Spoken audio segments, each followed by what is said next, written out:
कमनिश ब्याह करवाना का तुम्हारा हाँ हमारा ब्याह को ऐसे का फायदा है। पापा को ब्याह का तो पापा तो ठेकेदार है।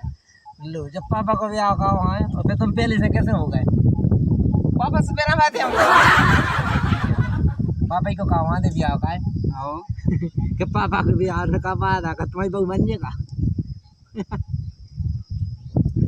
ज्यादा हम भूलेगा देखे हम पहला हम पापा भाई पे बैठे बाद में बैठे तुमसे पापा को ब्याह का होने का दूसरा होने का जी तो हम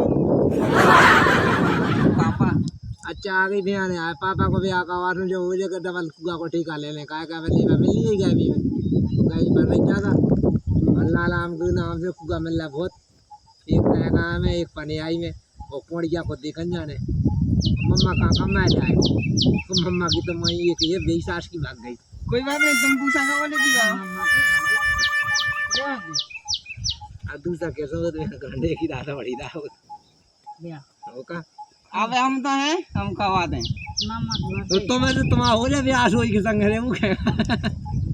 हाँ ऐसा नहीं होता ये सब खानी होती पागल पैसा तो लगो समझ माने को मम्मा को लगे पैसा सामान को